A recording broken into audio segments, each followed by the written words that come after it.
Hi ಎಲ್ಲರಿಗೂ ನಮಸ್ಕಾರ. Welcome back to ಭಾಗ್ಯರತ್ನ ಅಡುಗೆ ಚಾನಲ್.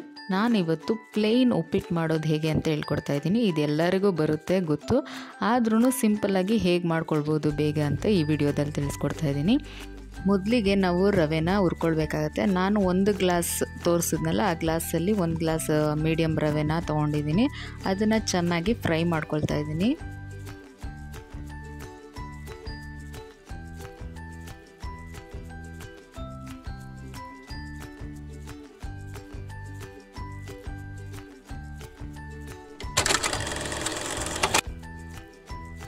ನೋಡಿ, ಇಷ್ಟು ಚೆನ್ನಾಗಿ ಹುರ್ಕೊಂಡ್ರೆ ಸಾಕಾಗುತ್ತೆ ರವೆನ.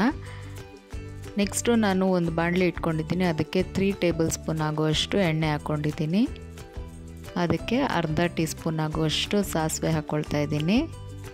ಸಾಸಿವೆ ಚೆನ್ನಾಗಿ ಸಿಡಿಬೇಕಾದ್ರೆ 1 ಸ್ಪೂನು ಕಡಲೆಬೇಳೆ, 1 ಸ್ಪೂನ್ ಉದ್ದಿನಬೇಳೆ ಹಾಕ್ಕೊಂಡು ಚೆನ್ನಾಗಿ ಫ್ರೈ ಮಾಡ್ಕೊಳ್ತಾ ಇದ್ದೀನಿ.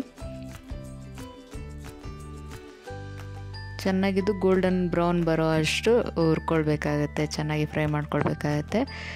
ಕೆಲವ್ರಿಗೆ ಜಾಸ್ತಿ ಇದು ಹಾಕಿದ್ರೆ ಇಷ್ಟ ಆಗಲ್ಲ, ಇನ್ನು ಕೆಲವ್ರಿಗೆ ಜಾಸ್ತಿ ಕಡಲೆಬೇಳೆ ಉದ್ದಿನಬೇಳೆ ಇದ್ದರೆ ತುಂಬಾ ಇಷ್ಟಪಡ್ತಾರೆ. ಸೊ ನಿಮಗೆ ಹೇಗೆ ಎಷ್ಟು ಬೇಕಾಗುತ್ತೋ ಅಷ್ಟು ಹಾಕ್ಕೊಳ್ಬೋದು ಇಲ್ಲಿ. ನೋಡಿ, ಈಗ ಗೋಲ್ಡನ್ ಬ್ರೌನ್ ಬಂದಿದೆ. ಈಗ ನಾನು ಒಂದು ಚಿಕ್ಕದಾಗಿ ಕಟ್ ಮಾಡ್ಕೊಂಡಿರೋ ಆನಿಯನ್ನ ಹಾಕ್ಕೊಳ್ತಾ ಇದ್ದೀನಿ. ಹಾಗೆ 3ರಿಂದ 4 ಸಣ್ಣದಾಗಿ ಕಟ್ ಮಾಡ್ಕೊಂಡಿರೋ ಅಂಥ ಹಸಿಮೆಣ್ಸಿನ್ಕಾಯಿನ ಹಾಕ್ಕೊಳ್ತಾ ಇದ್ದೀನಿ. ಇದನ್ನು ಚೆನ್ನಾಗಿ ಫ್ರೈ ಮಾಡಬೇಕಾಗತ್ತೆ. ಈಗ ಸ್ವಲ್ಪ ಕರಿಬೇವು ಎಲೆನ ಹಾಕ್ಕೊಳ್ತಾ ಇದ್ದೀನಿ. ಇದನ್ನು ಹಾಕ್ಕೊಂಡು ಸ್ವಲ್ಪ ಚೆನ್ನಾಗಿ ಫ್ರೈ ಮಾಡ್ಕೊಳ್ಳೋಣ.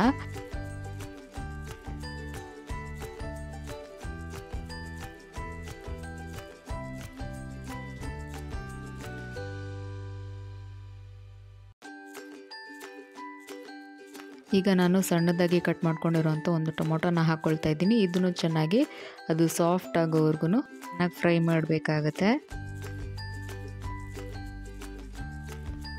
ಇದು ಟೊಮೊಟೊ ಬೇಯೋದಕ್ಕೆ ನಾನು ಸ್ವಲ್ಪ ಉಪ್ಪನ್ನು ಆ್ಯಡ್ ಮಾಡ್ಕೊಳ್ತಾ ಇದ್ದೀನಿ. ಈಗ ಚೆನ್ನಾಗಿ ಫ್ರೈ ಮಾಡ್ಕೊಳ್ತೀನಿ. ಉಪ್ಪು ಹಾಕೋದ್ರಿಂದ ಟೊಮೊಟೊ ಬೇಗ ಬೇಯುತ್ತೆ, ಸೊ ಅದಕ್ಕೋಸ್ಕರ. ನೋಡಿ, ಈಗ ಟೊಮೊಟೊ ಎಲ್ಲ ಸಾಫ್ಟಾಗಿ ಚೆನ್ನಾಗಿ ಬೆಂದಿದೆ. ಈ ಟೈಮಲ್ಲಿ ನಾನು ನೀರನ್ನು ಆ್ಯಡ್ ಮಾಡ್ಕೊಳ್ತಾ ಇದ್ದೀನಿ. ಸೊ ನಾನು ಇಲ್ಲಿ 1 ಗ್ಲಾಸ್ ರವೆ ತೊಗೊಂಡಿರೋದ್ರಿಂದ ನಾನು 3ರಷ್ಟು ನೀರನ್ನು ಇಲ್ಲಿ ಸೇರಿಸ್ಕೊಳ್ತಾ ಇದ್ದೀನಿ. ಜಾಸ್ತಿ ತೆಳ್ಳಕ್ಕಿದ್ರೆ ಬಿಸಿ ಬಿಸಿ ಉಪ್ಪಿಟ್ಟು ತಿನ್ನೋದಕ್ಕೆ ತುಂಬಾ ರುಚಿಯಾಗಿರುತ್ತೆ. ಸೊ ಅದಕ್ಕೋಸ್ಕರ 3 ಪಟ್ಟು ನೀರನ್ನು ಹಾಕ್ಕೊಂಡು ಅದಕ್ಕೆ ರುಚಿಗೆ ತಕ್ಕಷ್ಟು ಉಪ್ಪನ್ನು ಕೂಡ ಸೇರಿಸ್ಕೊಂಡು ನೀರನ್ನು ಕುದಿಯೋದಕ್ಕೆ ಬಿಡ್ತಾ ಇದ್ದೀನಿ. ನೋಡಿ, ನೀರು ಕುದಿಯೋಕ್ಕೆ ಸ್ಟಾರ್ಟ್ ಆಗಿದೆ. ಈಗ ನಾವು ಹುರ್ಕೊಂಡಿರೋ ಅಂಥ ರವೆ ಏನಿದೆ ಅದನ್ನು ಇಲ್ಲಿ ಮಿಕ್ಸ್ ಮಾಡ್ಕೊಳ್ಬೇಕಾಗತ್ತೆ. ಇನ್ನೂ ತರಕಾರಿ ಉಪ್ಪಿಟ್ಟು, ಅದಕ್ಕೆ ಅವರೆಕಾಳು ಉಪ್ಪಿಟ್ಟು, ಇನ್ನೂ ವಿಧ ವಿಧವಾದ ಉಪ್ಪಿಟ್ಟುಗಳಿದೆ. ಸೊ ಇದು ಪ್ಲೇನ್ ಉಪ್ಪಿಟ್ಟು ನಾನು ಮಾಡಿ ತೋರಿಸ್ತಾ ಇದ್ದೀನಿ.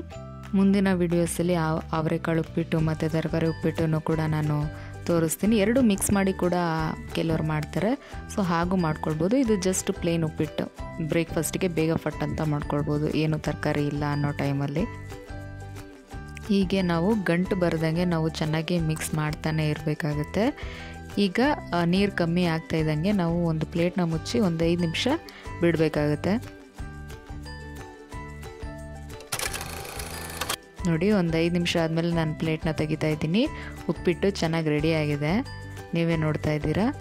ಈ ಉಪ್ಪಿಟ್ಟು ಜೊತೆಗೆ ಚಟ್ನಿ ಕೂಡ ಇದ್ದರೆ ಅದು ಒಳ್ಳೆ ಕಾಂಬಿನೇಷನ್ ಆಗಿರುತ್ತೆ. ಚಟ್ನಿ ಇಲ್ಲ ಅಂದರೂ ಕೂಡ ಈ ಬಿಸಿ ಬಿಸಿ ಉಪ್ಪಿಟ್ಟನ್ನ ತಿಂತಾಯಿದ್ರೆ ತುಂಬಾ ಟೇಸ್ಟಿಯಾಗಿ ಸಕ್ಕತ್ತಾಗಿರುತ್ತೆ. ನೀವು ಒಂದ್ಸಲ ನಿಮ್ಮ ಮನೆಯಲ್ಲಿ ಟ್ರೈ ಮಾಡಿ ಹೇಗಿತ್ತು ಅಂತ ಕಮೆಂಟ್ಸಲ್ಲಿ ತಿಳಿಸಿ. ನಿಮಗೆ ಈ ವಿಡಿಯೋ ಇಷ್ಟ ಆಗಿದ್ರೆ ಲೈಕ್ ಮಾಡಿ, ಶೇರ್ ಮಾಡಿ, ಕಮೆಂಟ್ ಮಾಡಿ, ಹಾಗೆ ಸಬ್ಸ್ಕ್ರೈಬ್ ಮಾಡ್ಕೊಳ್ಳೋದನ್ನು ಮರಿಬೇಡಿ. ಎಲ್ಲರಿಗೂ ಧನ್ಯವಾದಗಳು.